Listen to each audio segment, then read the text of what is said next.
علامہ صاحب سوال یہ ہمارے پاس یہ ہے کہ ہماری دعائیں پوری کیوں نہیں ہوتی؟ بعض لوگ نہ نماز پڑھتے ہیں، نہ قرآن پڑھتے ہیں، نہ حقوق العباد کا خیال رکھتے ہیں، مگر پھر بھی انہیں کوئی پریشانی یا غم نہیں آتا۔ اس کے برعکس جو لوگ اللہ تبارک و تعالیٰ کے احکامات کی پابندی کرتے ہیں، نماز پڑھتے ہیں، وہ پریشانیوں میں، غموں میں گھرے ہوئے ہوتے ہیں۔ آخر اس طرح سے کیوں ہے؟ بسم اللہ والحمد للہ والصلاۃ والسلام علی رسول اللہ۔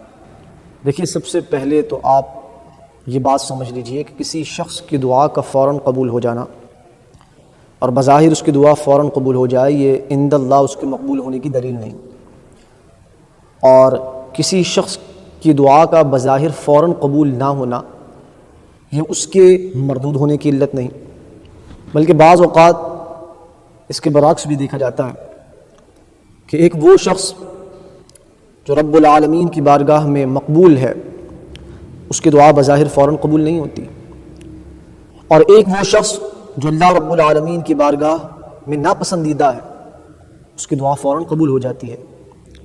یہاں میں حدیث پاک کا مفہوم ذکر کرنا چاہوں گا کہ فرمایا، ایک شخص جب اللہ رب العالمین کی بارگاہ میں دعا کے لیے ہاتھ اٹھاتا ہے تو رب العالمین فرشتوں سے فرماتا ہے کہ اس شخص کی حاجت کو فوراً پورا کر دو، کیونکہ اس کا ہاتھ پھیلانا میری بارگاہ میں مجھے یہ پسند نہیں ہے۔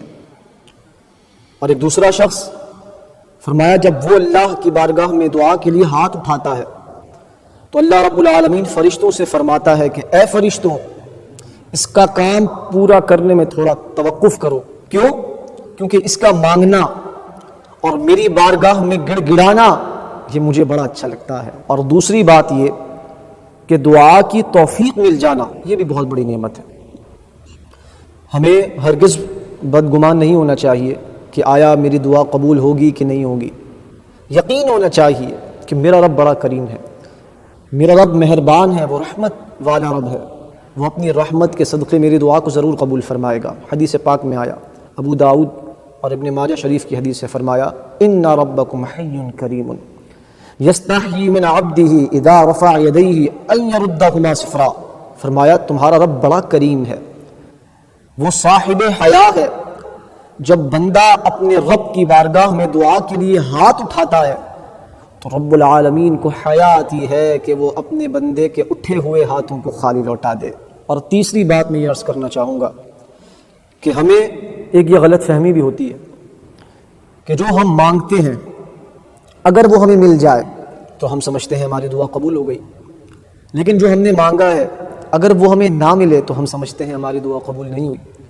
حالانکہ دعا کی مقبولیت کی فقط یہ شکل نہیں ہے، بلکہ روایت میں آیا، نبی پاک علیہ الصلوۃ والسلام نے فرمایا کہ جب بندہ اللہ رب العالمین کی بارگاہ میں دعا کرتا ہے تو رب العالمین اس کی دعا کی برکت سے 3 میں سے کوئی ایک چیز اسے ضرور عطا فرماتا ہے۔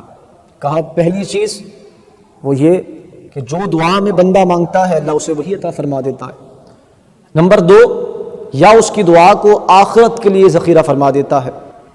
نمبر 3، یا اس دعا کی برکت سے اس پر آنے والی آفت کو اللہ رب العالمین ٹال دیتا ہے۔ الغرض دعا تو قبول ہوتی ہے، لیکن دعا کی مقبولیت کی شکلیں مختلف ہوتی ہیں، لہٰذا بندے کا یہ فرض ہے کہ وہ رب العالمین کی بارگاہ میں دعا کرتا رہے، رب العالمین کی رحمت سے نا امید نہ ہو بلکہ رحمت سے امید رکھے۔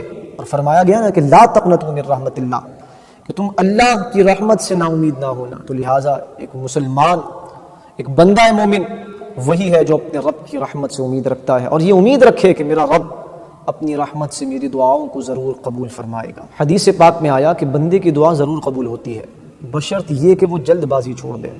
پوچھا گیا یا رسول اللہ جلد بازی کا کیا مطلب؟ آپ نے فرمایا جلد بازی کا مطلب یہ ہے کہ وہ شخص یہ سوچنے لگے کہ میں نے دعا تو بہترین کی تھی لیکن میری دعا قبول نہیں ہوئی، اور تھک کر دعا کرنا چھوڑ دے۔ ایسا نہیں ہونا چاہیے، ہمیں رب کی رحمت سے امید رکھتے ہوئے رب العالمین کی بارگاہ میں شب و روز دعا کرتے رہنا چاہیے۔ اللہ رب العالمین ہم سب کو اپنی رحمت سے حصہ عطا فرمائے۔